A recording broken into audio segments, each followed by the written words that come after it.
All right, good morning, everyone. Welcome to Wednesday, middle of the week. Thought it was going to be sunnier today. What happened?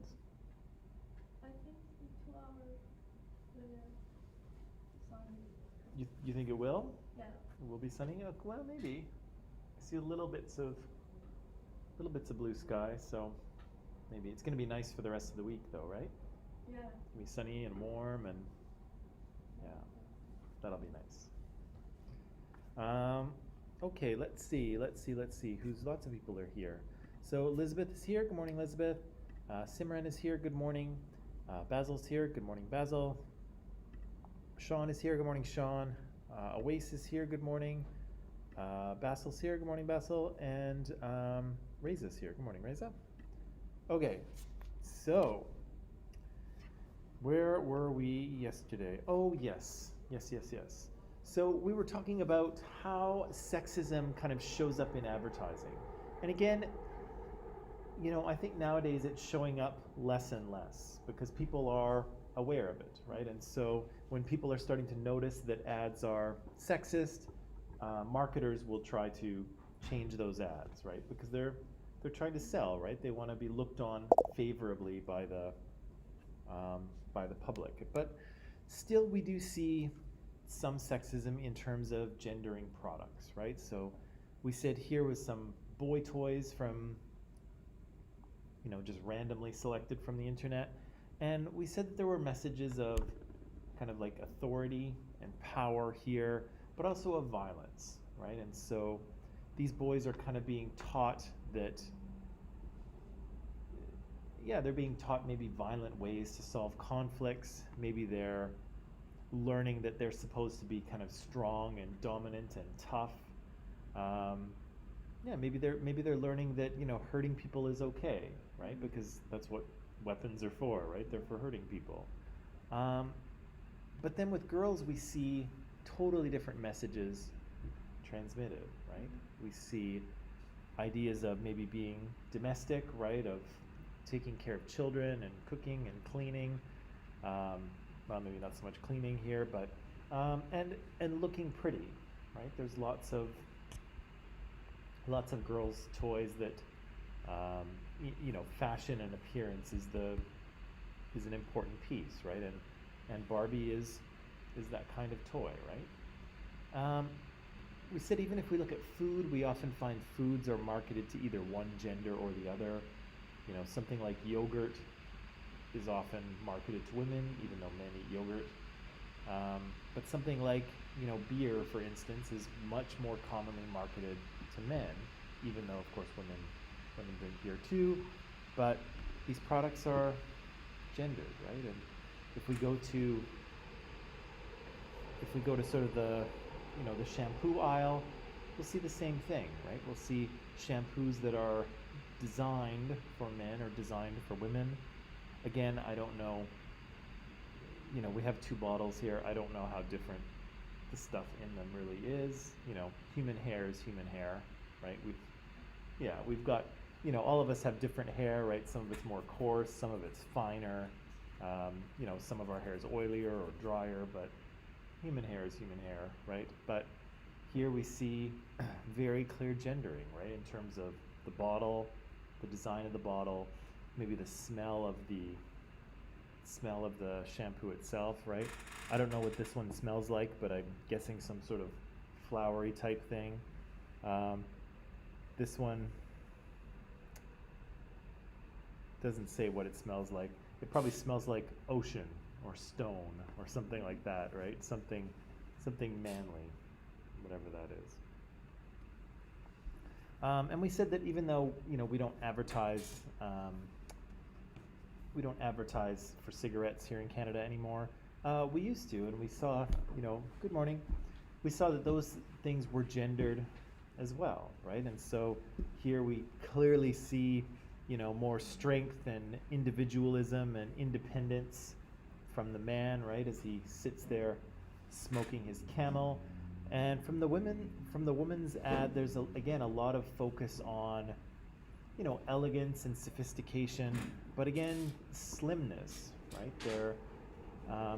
They're marketing this as a Would that be fair to say? Do you think they're marketing this product as a way to stay slim?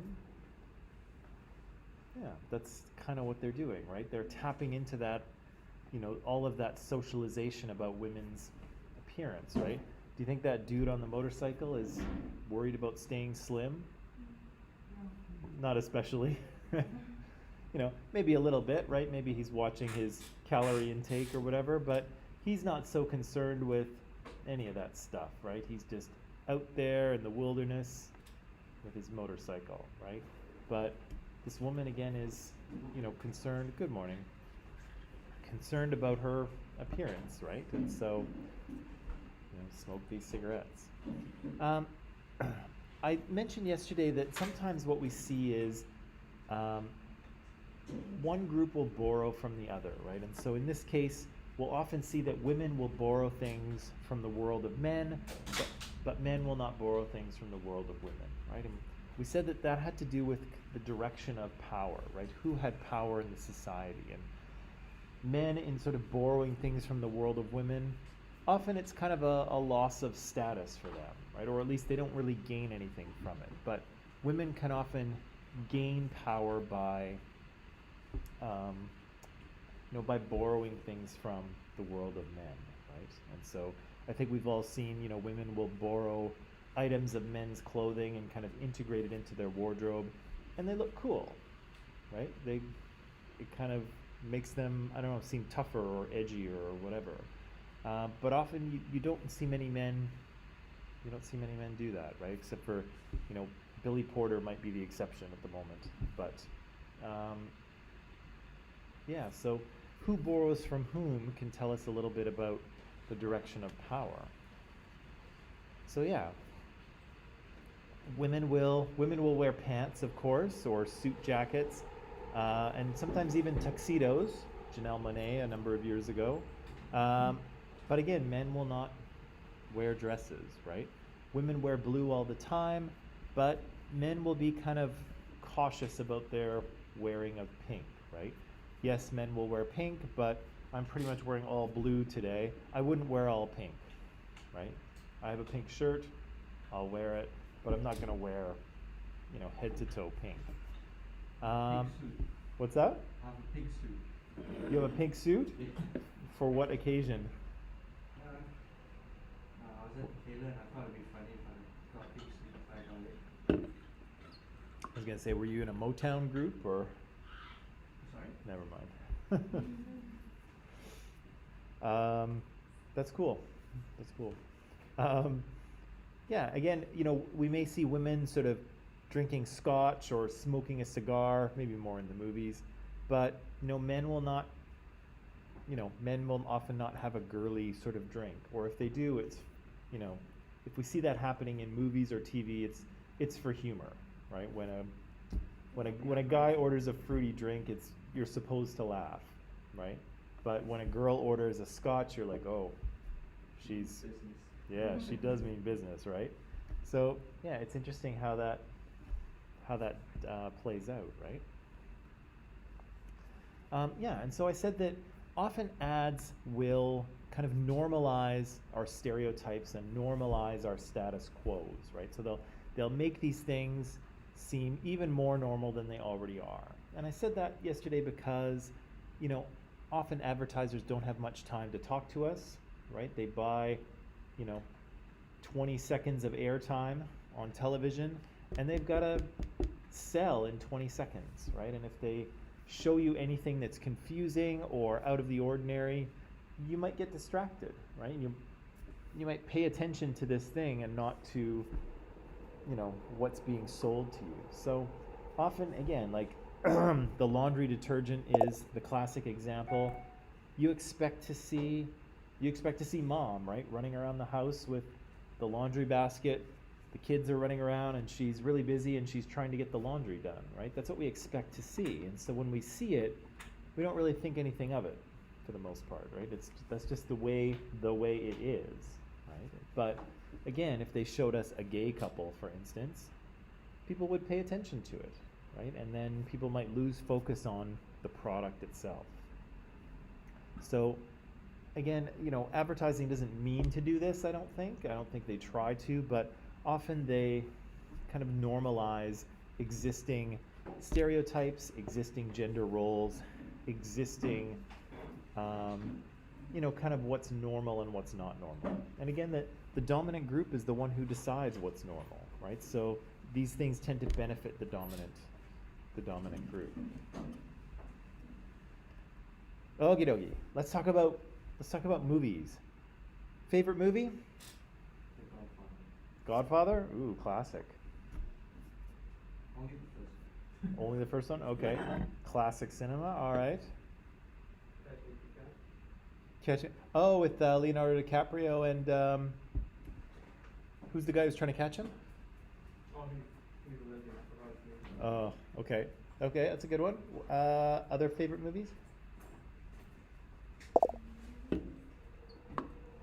What? Oh, Tom Hanks. Oh, it's Tom Hanks trying to catch him. Okay. Sorry, Malika? No. Love that show. The what? It's really No. good. I think Which one is that? Like what's that one? how can I say? The movie, I think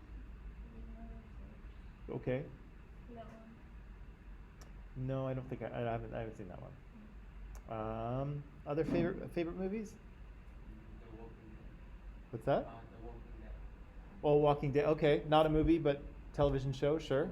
Or television shows. Oh, Infinity War. Okay, that's a good one. Breaking Bad. Anybody? Yeah, so good. I think so far that's the best television series I've ever seen.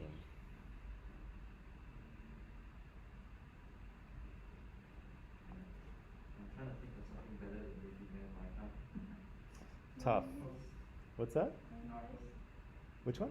Nice. Oh, Money Heist. Anyone watching Money Heist? I gave up. Gave up? Too repetitive. I got I think I got into season 2 and then I lost track of it. I didn't finish it. I don't know.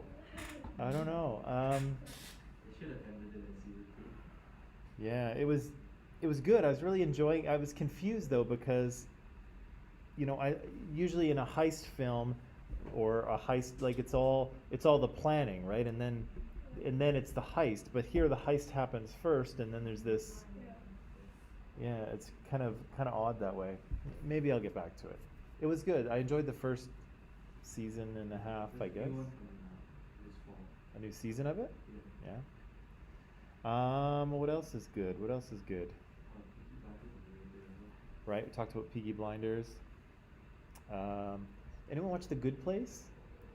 Oh yeah. Yeah. That was good. I enjoyed that. Yeah, one of the TV shows with the better ending. Yeah, they nailed the ending. Wow. If you want something that's sort of Canadian flavored, look at Schitt's Creek, which is not spelled the way you think it is. It's SCHI. Really funny, great show. Has anyone ever watched Criminal on Netflix? There's four versions of it. So there's a UK version, yeah, a France, a Spain, and a Germany. And yeah, really good. Really good. Unfortunately, with the Germany and France and Spain, I have to read the subtitles the whole time, but still really good. Especially if you like police interrogation kind of stuff. Yeah. What's that? You got really What did? Criminal. Criminal? Yeah. Yeah, but it's amazing because everything happens in the one room, in the interrogation room, and you would think it would be boring, but it's, yeah, like we watched one last night and like I could not look away for the full like 45 minutes or whatever. I like Criminal Minds as well. Oh yeah, Criminal Minds was on for a long time. There must be like 15 seasons. there's 15 seasons? Holy smokes. Only thing that got me through quarantine. What got me through How I Met Your Mother, I think, got me through quarantine. I really like that. Except the ending, I don't like the Ugh. ending stuff. Friends as well. That was the worst. That was the worst ending Yeah. I've ever seen. And what else? Friends. Friends. Yeah, I need to watch Friends all the way through, because I remember when it was actually on TV, and so I watched. I've seen episodes here and there, but I haven't seen the whole thing. Yeah, I think the whole thing's on Crave. Yeah. Or is it still on Netflix, or was it on Netflix? No, Canada doesn't have it. Oh. It's in every other region but Canada. Oh. Will a VPN help me out with that? Yeah. Okay. But only Express VPN. Other Okay. VPNs don't work. Okay. But there's a 7-day free trial, so Yeah. So watch all 9 seasons in 7 days. 10. Oh my God. I won't even know who I am after that. Okay. Well, there's lots of good stuff out there, right? But often, again, we can see messages of sexism in our movies as well, right? And so, Godfather is super sensitive. what The Godfather is? Well, yeah, and also the further back you go, the more sexism you'll see. Some, or maybe not, but to my point of, what I was saying a few minutes ago, where advertisers will often show you stereotypical things because they don't want to distract you, right? They want you to pay attention to the laundry soap. And stock characters are used for kind of a very similar purpose. Do you know what stock characters are? From English, maybe? Nope, not the main one. Sometimes, but what are they? Well, no, they're kind of, they're very stereotypical characters, okay? And so often when we see them in film, sometimes they're very flat. There's not much to them. Sometimes they're built out a little more, but they're the kind of character that we very quickly know who they are, okay? And we've probably seen them very often, right? So the absent-minded professor, we've seen him a lot of times, right? Here we have Doc Brown from Back to the Future, but Rick from Rick and Morty, absent-minded professor. Who else? Who? Oh yeah, well, we'll get to him in a second, right? But other absent-minded professors, Rick from Rick and Morty jumps to mind. Anyone ever watch Futurama? Yeah, Dr. What's his name? Not Zoidberg, he's the squid, but the old man, right? The absent-minded professor. Yeah, Farnsworth? Professor Farnsworth? Okay, so yeah, there's lots of these characters around, right? And they're, again, they're almost immediately when we see them, we know who they are, right? The angry black woman, she's in many films, right? We don't know much about her, but she's there to kind of provide sass, right? And she's usually going, "Oh no, he didn't," or some kind of thing like that, right? Yeah, so she often shows up. The bad boy, right? We know he's lovable. If only we could, if only we could warm his heart. But he's so cool and good looking. Nicole's kind of like, maybe not. No. Lots of anti-heroes nowadays, right? So heroes that are, we know they're the hero, but often the way they go about things is kind of unorthodox and morally questionable, right? So yeah. Yeah, well, yeah, they're more complicated, right? So Wolverine's kind of the classic one. Deadpool's another one. There's lots of them, right? The crazy cat lady, right? We've seen crazy cat ladies in things. The damsel in distress, right? So she can't save herself, but the hero needs to save her, and she's like, "Oh, save me!" In every horror movie. Yeah, right. She's the one that falls down and can't get it or something. Exactly, right? So she's the person that the hero needs to save, right? And she's often the reward as well, right? If he saves her, then they make out at the end, and then who knows, right? But she's interesting too, because often she has nothing meaningful to do on her own, right? She's just the prize, right? She's just the thing that is going to get rescued, right? And she doesn't have a lot of agency of her own.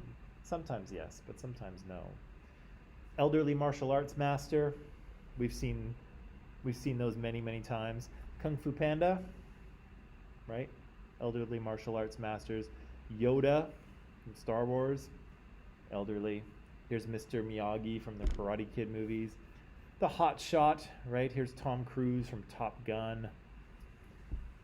Here's some more stock characters that we encountered in Mean Girls, right? Jocks, nerds, right? We know them. Villains, right? We often know villains are often bent on world domination. Sometimes they're creepy. Sometimes they have facial disfigurements or scars, as Adam Pearson pointed out, right? The noble savage is an interesting one. This is kind of a stereotype of indigenous people or First Nations people. And it kind of portrays them as like, that's Pocahontas, yeah. And so it almost portrays them as like these like innocent, naive children of nature, right? And they're kind of like, you know, they're kind of idealized and perfect, but also like naive to the ways of the world, right? Because they live in the forests and talk to the animals and stuff like that. So it's not necessarily it's not a bad stereotype, but it's kind of a limiting one, and it doesn't really describe who indigenous people are. But it is around. It is around. Does anyone know about the red shirt? The red shirt? No? Yeah. Yeah, so this is the original Star Trek from the 1960s here, and how it worked on the Starship Enterprise is that your rank in Starfleet determines what color shirt you wear. And so here you see Captain Kirk, he's wearing the gold shirt, so you can tell he's the high-ranking officer. Yeah, Mr. Spock is behind him in a blue shirt, so he's an officer, but he's not the captain. And then kind of just the regular crew members wear red shirts. And so it kind of became a bit of a joke, but you knew that like every week when they had to beam down to the hostile planet, you knew who was going to get killed, right? It was the guy in the red shirt who you'd never seen before, right? And would never see again because he's going to die. Yeah, right? They're kind of disposable, right? They're going to be sacrificed for the plot, right? So we've got lots of stock characters, and sometimes they help us to, they help the director or the writer to tell the story without kind of getting lost in it, right? If you remember Mean Girls, you remember Damien? The gay guy, right? So Damien's kind of a stock character in himself, right? Because immediately when we meet him, we learn that he's too gay to function, right? That's what Janice says about him. And he's kind of acting in a very kind of feminine, gay sort of way. And we don't really know that much about him, right? His character doesn't really develop. We just know that he's the stereotypical gay best friend, right? And again, that's all he is. And so, we could spend a lot of time on Damien's story and who he is, but that's not really what Mean Girls is about, right? Mean Girls is kind of about Katie and Regina for the most part. It's kind of their story. It's not really Damien's story. So Damien becomes a stock character so that we look at him and within 10 seconds of screen time we know who he is, right? Okay, gay best friend, got it, right? And then we can move on with the important parts of the story. So again, it's kind of it's a shortcut for directors and writers, and it helps keep the story on track, but it also kind of limits some of these groups that wind up being stock characters, right? Gay best friends, angry black woman, elderly martial arts master, right? And even nerds and jocks, right? They are kind of limited by the fact that we always see them in a very stereotypical way, right? And again, directors aren't trying to be offensive, but well, they got a story to tell, right? And they've got 2 hours to do it, right? And we don't have time to, go into Damien's life story. It's not important, right? For this for that movie. Also think about the plot lines and how some of these films go. Anybody here romantic comedy fans? Not really a fan, but I've seen quite a bit. Okay. Favorite romantic comedies? Anybody? Let's see, what's a good one? Oh, there's lots. Like, what is there? There's like Made in Manhattan, Serendipity. What else is there? There's tons. There's tons and tons and tons of them, right? We've all seen them, right? Yeah? Okay. So, often what we see in romantic comedies is that if you strip away the details, you will see kind of a fairy tale storyline to them, okay? And so you often, oh good, I've listed some of them. So often you'll find this woman who is, kind of has her life together, but, for some reason something is missing, right? And so maybe she's taking care of people like her parents or a sibling or someone else's child, right? Sometimes she's really wrapped up in her career. Sometimes she's, so involved in her work or her school or whatever she's doing that she doesn't really, pay too much attention to herself, right?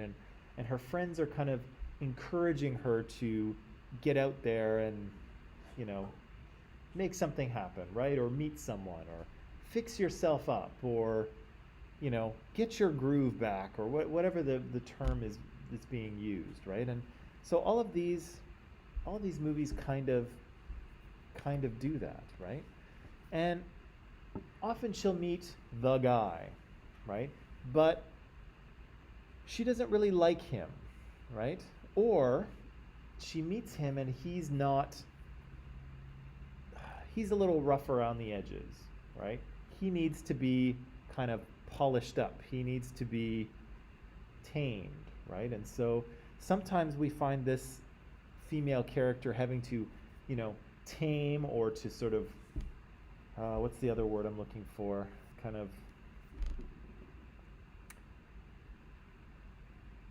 she has to tame this guy, or she meets the guy and he's convinced that she's the one, right? But she's not. And she takes a lot of convincing, right? And he's like running around bringing her flowers and doing things for her and showing up unexpectedly, and finally he wins her over, right? And so the idea that something is missing in her life, right? Her friends see it or her family sees it. She doesn't see it, but then finally she is convinced, right?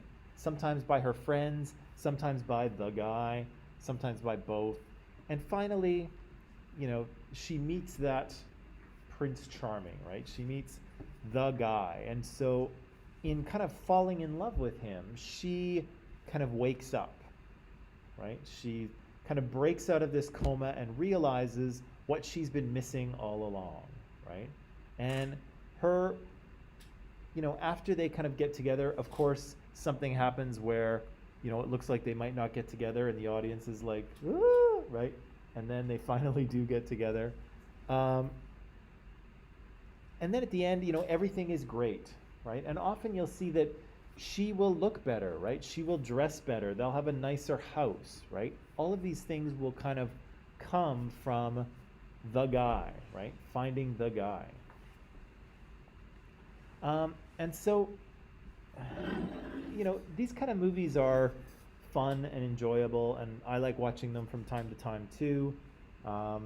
They're very romantic, and they play into our ideas of what romance is, right? Society has a clear kind of view of what romantic relationships are like, right? Yeah, and so these movies kind of press those buttons for us, right? We've been socialized to see love a certain way, and these movies kind of show it to us in a way that is pleasing and enjoyable, right? But there's also some issues with these movies, right? Except unrealistic standards. In what way? Like for what a guy should do. Okay, give me more there. What do you mean? are chasing the girl and he's not going to come. And like in the movie, they don't have a budget, but in real life, everyone has a budget. Okay.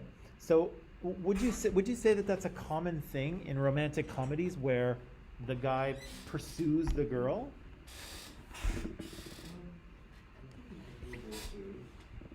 It can, but which way does it often go? Every guy chasing the girl. Yeah, often that's the case, right?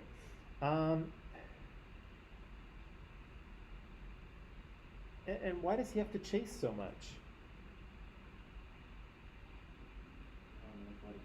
Why does he have? Yeah, why does he have to do these kind of? Why does he go through with these lavish, you know, yeah, these lavish things to sort of gain her attention?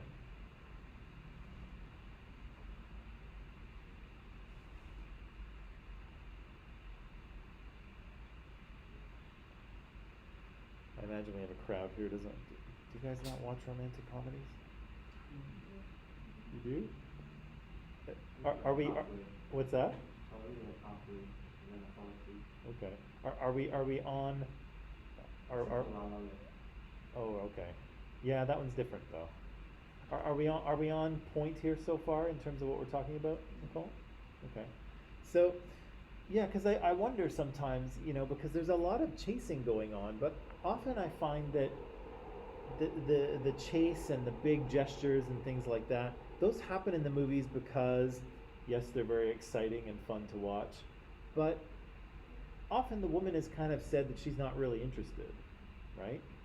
And it's interesting because she, you know, often these women start out the movie and they have a great life, right? They usually have a good career, they're very busy with it, they seem pretty successful, they, you know, they have family and good friends around them, maybe they have dogs and they're taking them for walks.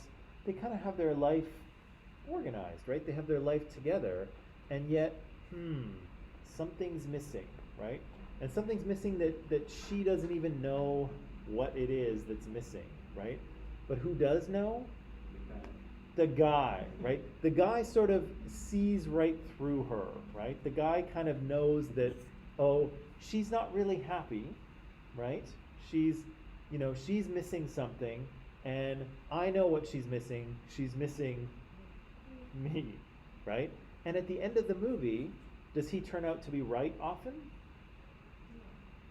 He does, right? It turns out that he was right, that she was missing it, and now she's so much happier. So, you can disagree with me if you think I'm carrying this too far, but think about this. Number one, a lot of these guys don't take no for an answer very well, right? Like, they meet, and she's like, ugh, you're gross, hit the bricks, pal, and they don't. They keep coming back, right? They keep wearing her down, right? Which is, again, no means no, guys. Like, if she says no once, you know, if she wanted to go out with you, she would say yes, right? Almost all the time. But the other thing that's going on here is that this woman's perspective, right? This woman's thoughts and feelings and sort of assessment of her own life are not to be trusted, right? She doesn't know what's good for her. She doesn't know what her life needs and what it doesn't, right?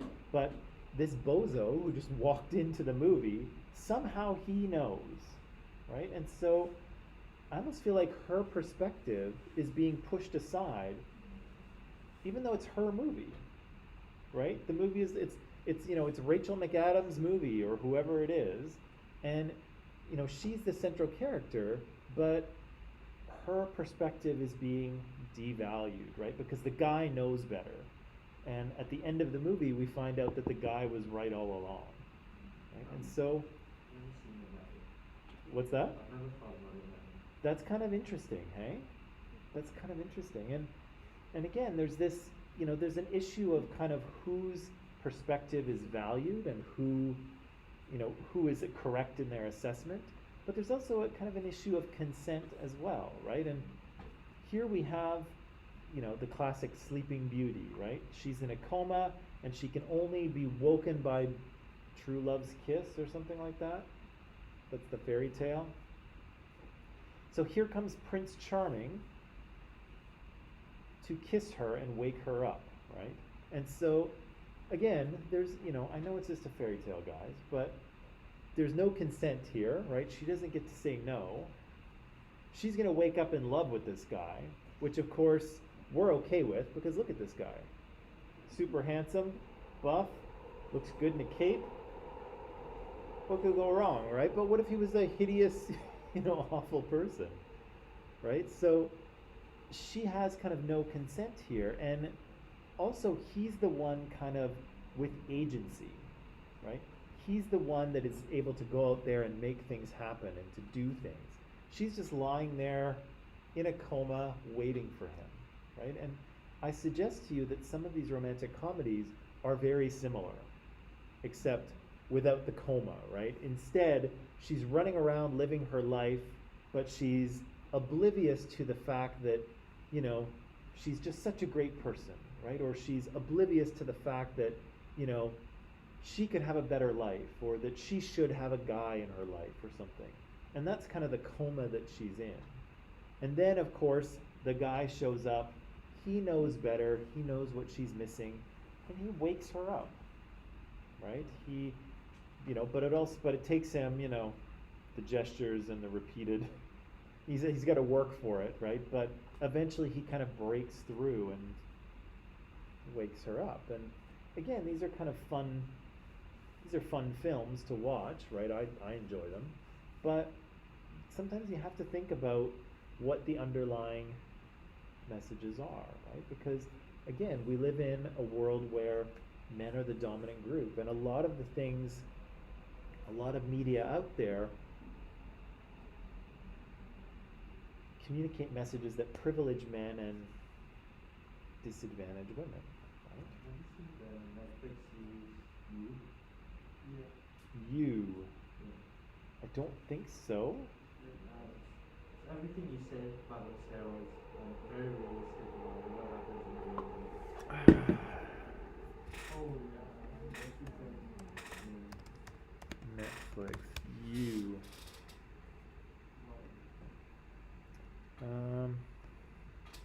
Okay.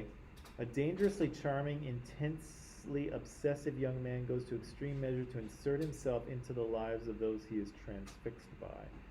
Yeah, but I imagine this has a more sinister edge to it, right? But it's really good. You should watch it. Yeah. Okay. Seems creepy.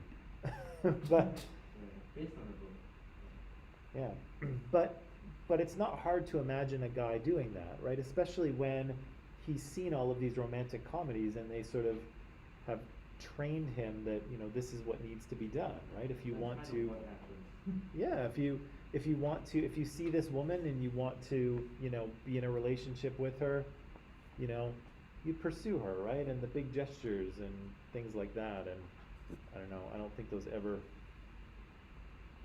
work. They work in the movies, but that's about it. Yeah, so these kind of romantic comedies, these chick flicks, as people used to call them, I don't think they call them that anymore, they reinforce the idea that women are incomplete somehow without a man, right? And having the man brings some sort of personal fulfillment, right? Their life reaches the place where it's supposed to be. Right? And again, he's the one who sees this, right? She often does not, right? She's the one who, she's in a coma. She's oblivious to what her life needs, what she needs, how her life could be improved. But again, this guy who just walks in the door, somehow he knows who she is and what she's going to be happy with, right? And again, I think that kind of devalues the woman's perspective, right? You would think that she would know her own life better than anyone else, right? And maybe her friends, right? Maybe we'll give a little bit of, we'll give her friends a little bit of a pass here too, because if you've got friends who have been around you for years and years, they know you pretty well, right? But again, some guy just walking in does not know, right? But the movie communicates to you that he does. this is what I was talking about when I said, oh, sexism is kind of decreasing in movies. So, have you ever heard of this thing before? The Bechdel test? Bechdel test is kind of an informal test, but it came out of a comic strip. Is that the 80s? Yeah, 1985. So, it was a comic strip about these lesbian women in 1985. And there's one strip, and the two lesbian women are trying to decide what movie to go to. And one of the characters says she only goes to a movie, she only sees movies that have at least two women in it. The women have to talk to each other, and they have to talk about something other than the man. That's the rule, okay? Now, the question, of course, to you is, how many movies do you think actually pass this test? Few? Do you want to? In the 80s? Well, no. Well, the strip came from the 80s, but even up to today. Have you watched Pride and Prejudice? Pride and Prejudice? Which one? The The old one? I have not. But what do you want to tell me about it? It's like the women there in the movie. It's all about just getting married, and then that's the only thing they talk about. Like they're all. Yeah, and Pride and Prejudice is no. Actually, maybe the Pride and Prejudice and Zombies kind of remake came out a few years ago. Maybe they talk about zombies too, but yeah, but lots of movies unfortunately are like that, where you do not have you either don't have two women, or when they talk, all they talk about is the guy, or they don't even talk to each other, right? Which again is shocking because women are 50% of the population, right? And what's that? I can't think of any. No, well, and ladies, help me out here. Do you talk about things other than guys? Really? You talk about other things other than us? What could you possibly have to talk about other than men?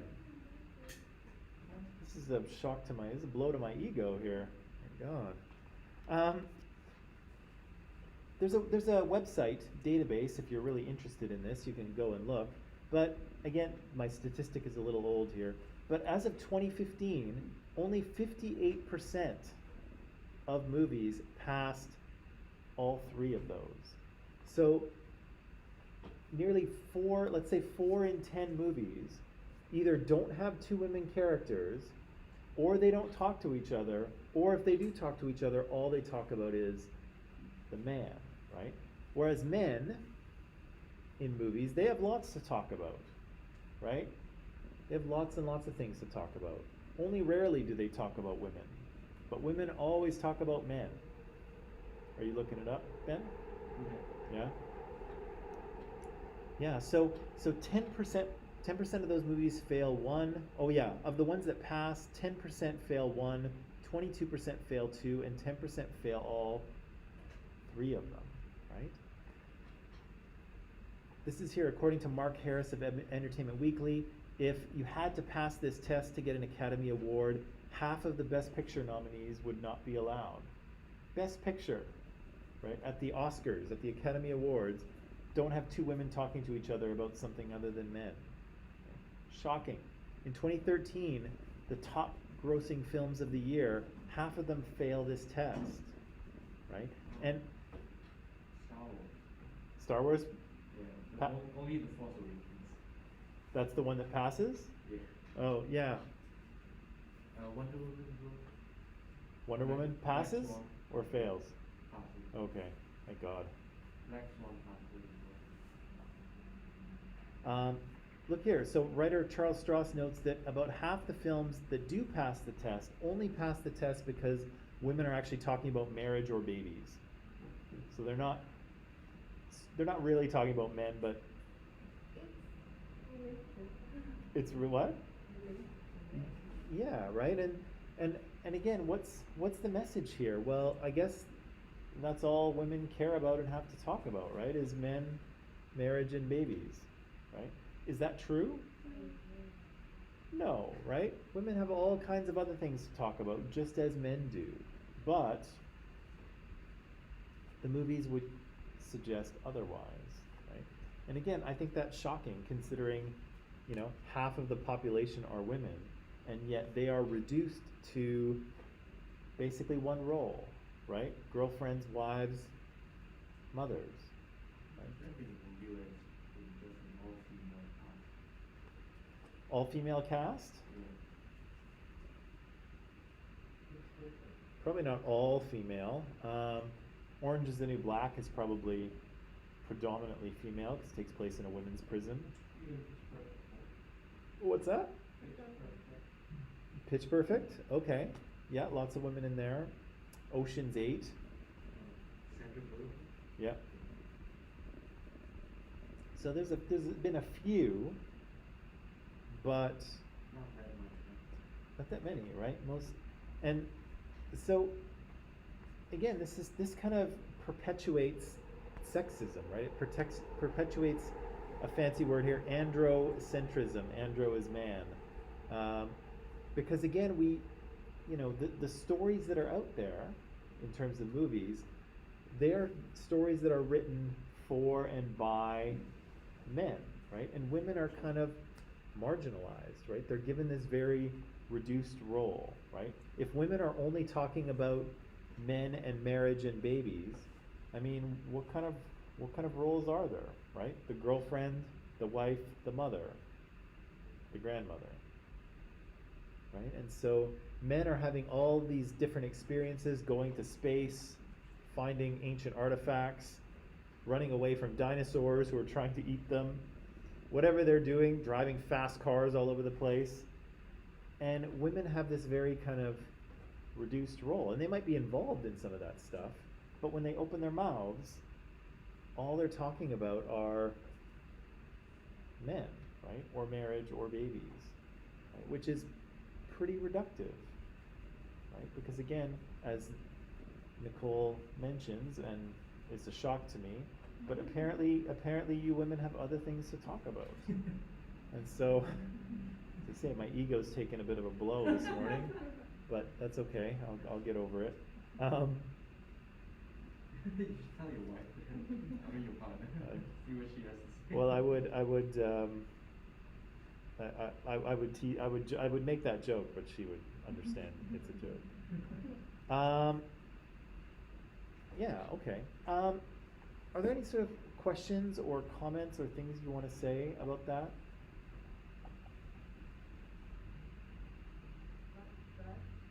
What's that?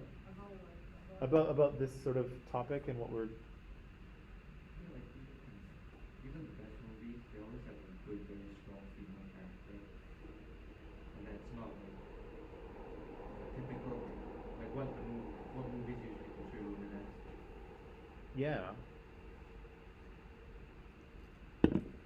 That's true, but it's shocking how large the number is of movies that just don't have that, right? And again, like, how can you not have two women talking to each other about the weather even? Like, that's all you need. It's a low bar, right? That's a low bar. And even in some of the Marvel movies, right? In the Avengers movies, would we say that, are there two women talking to each other? Not really, but Oh, yeah. yeah, I think we can call it a medium. Yeah. Yeah, he probably doesn't count as a man. But in the Marvel movies, there wasn't much romance in them. Not much romance, but not many female characters at the beginning either, right? Like we were talking about Black Widow yesterday, and It was just her and Iron Man's wife. right. They have some interaction in the Iron Man movies, but not in the Avengers movies, I don't think. Not until the final one. Right. They all fought together. Yeah, but they didn't talk. And then Maria Hill and Black Widow probably exchange a word or two here or there, but not much, considering how much the guys are talking to each other, right? So I mean, they didn't speak a lot. They just molded to any other woman. Yeah. Yeah, right? So we don't get to have any, we don't get to have any sort of female dialogue, really, right? So maybe the new Black Widow movie coming to you.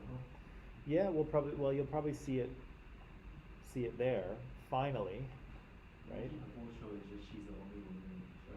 But it's been like 12 or 14, 15 years, right? It's a long time. Right? And again, especially when I was reading a tweet this morning, or not a tweet, it was an Instagram post, and it was a quote from actress Reese Witherspoon. Do you know who she is? Yeah, and she the quote was saying she was actually shocked because directors or producers had actually told her, she was pitching a movie to them, and she's like, no, and the producer was like, no, we've already made one movie with a woman this year. We can't make another one. It's too much. And he was serious. Like he was not joking. And so, yeah, there's this idea that movies about women don't sell, don't make money, right? Which is surprising, again, considering that half of the population are women. But yet, they, well, The movies don't do as well. I wonder why that is, though. Women, why do you wanna see movies about men all the time? Because Aren't you bored with us already? Actually, are there many female directors? I don't No. think there are. No, there's not many female directors. And in fact, I have some statistics to show you a little later, but of the top 100 films of all time, the ones that have made the most money worldwide, I think maybe one was directed by a woman or co-directed. I think it's Frozen. Frozen has a female director. And almost all of them are white. I think it's Furious 7 has a person of color in the director's chair. But other than that, all of those films are made by white men. As you said, like Frozen in top Russian movies, and it's directed by women. But isn't the director also portraying a girl chasing a man? Like, Yeah, well, doing this one? well, that's one of the things is that Frozen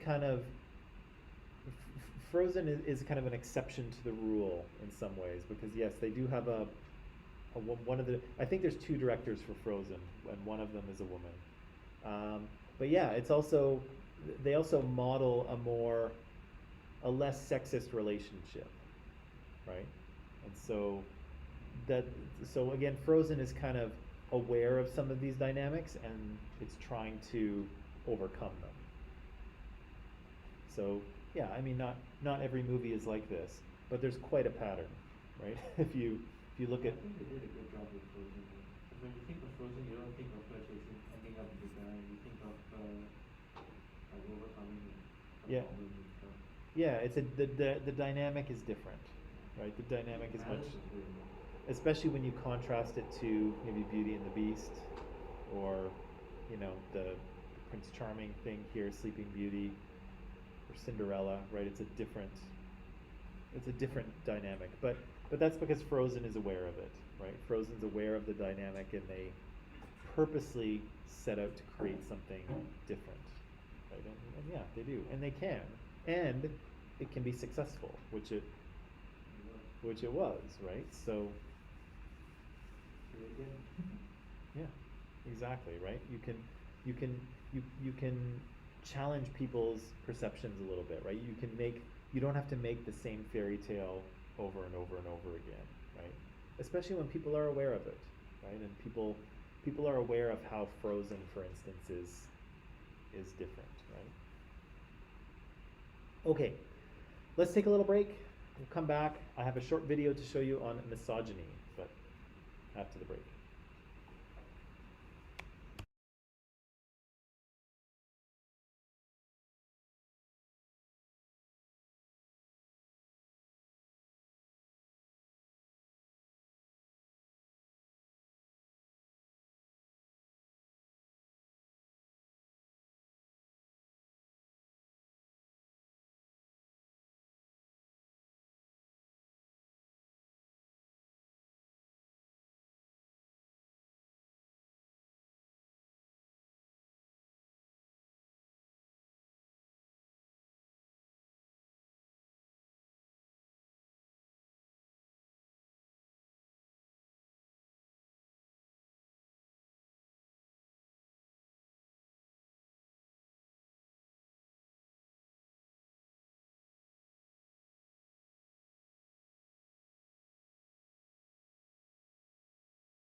All right, and we are back. So, yeah, so movies are an interesting place, right? Because movies are very strong agents of socialization, right? There's lots of movies out there. We've all seen lots and lots of movies. And in many cases, they, again, are very effective at transmitting social messaging, social norms, and the kind of beliefs and values of our society, right? And we absorb them from those, right? And oftentimes we have, favorite movies, and we watch them over and over again, do we not? Yeah, your favorite movie, you've probably seen it a number of times, right? Probably know the dialogue all the way through, yeah. What's that? Could probably recite it, right? So, yeah, you've absorbed the sort of surface part of those movies, right? The dialogue and what happens in the film, but you've also absorbed the social messaging that goes along with it, right? And so it's worth sometimes looking at just what the messages are, right? And again, in many romantic comedies, sometimes we have, some not so great sexist messages, right? Where women's perspectives are devalued, where consent isn't kind of respected, and we'll come back to that in a little bit. And again, many of those stories are, stories that are created by, and in some ways for men, even though, romantic comedies are generally for a female audience, but I think they benefit men in some ways as well. Which brings me to this. So, misogyny is a term that we use for, not sexism really, but a dislike or a contempt for, or kind of negative prejudices towards women, right? And unfortunately, there's lots of this floating around in society and in sort of spaces that are really macho and masculine sort of thing. We can see that misogyny happening in a number of ways, and so sometimes it happens in that women are kind of excluded from certain spaces, whether it be physical space or conversations, or maybe higher levels of companies. We've often heard of some companies are a boys' club, right? And so that's sort of excluding women from higher levels of management. We can see people making hostile comments towards women. We can see places in which women are kind of disempowered, so they're removed from power. We can see it in male privilege. We can see it in people making jokes about women or belittling women. We can see it in violence against women. We can see it in pornography, which we can talk about a little later if you want to, I don't know. And we can see misogyny in religion as well, right? In some sacred texts there is evidence of that. But what I'd like to show you today is some misogyny that we can very clearly see in media. And again, this is concerning because misogyny can be very popular. It can be presented in a manner that people will kind of absorb it and not really notice that it's there.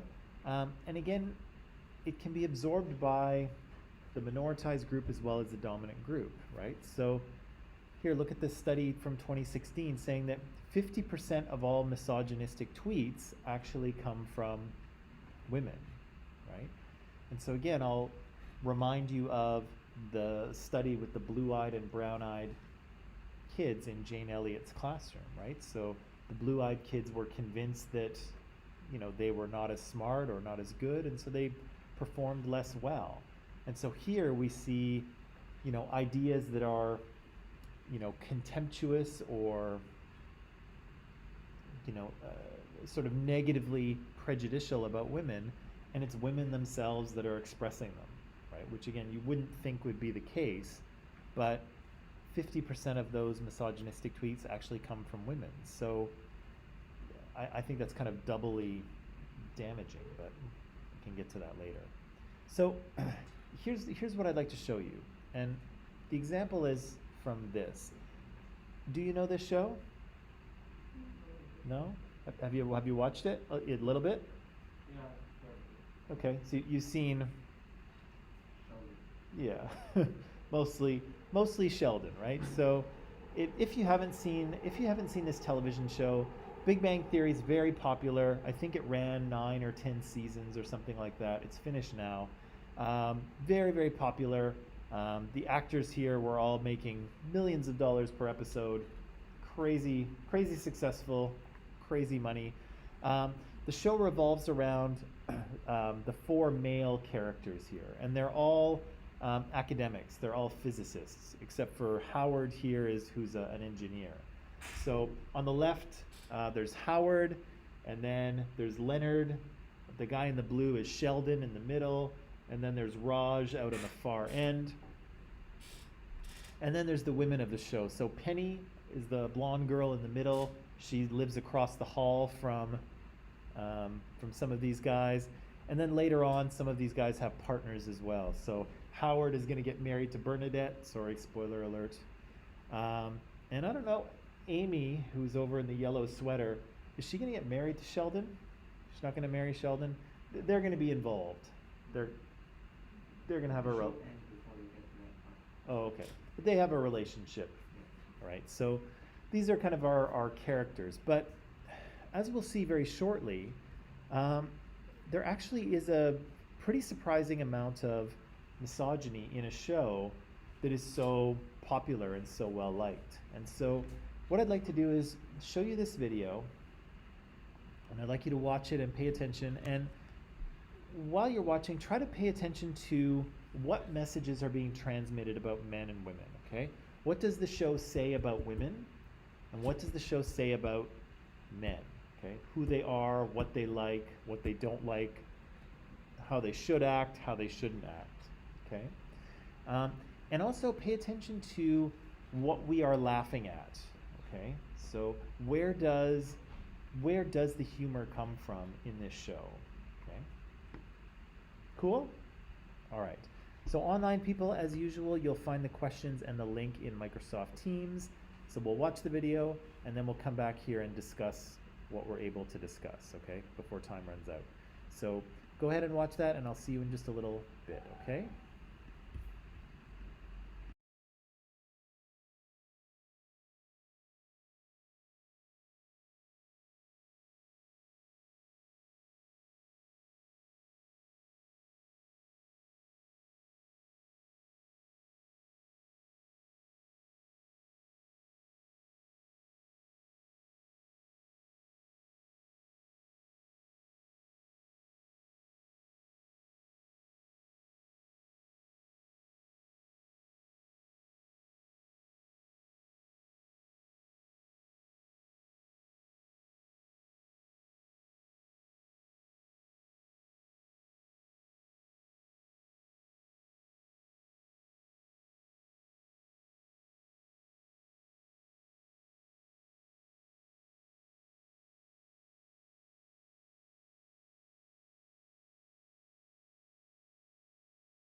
Interesting. Very interesting. Very interesting. Unfortunately, we don't have enough time to discuss it. So you have to remember everything that was said in that video for tomorrow, okay? All 15 minutes of it, you have to remember every word of it so that we can talk about it. Deal? Okay. That is all for today. Pack it up. I'll see you tomorrow. We'll discuss this video. And of course, I have more things for you. Okay?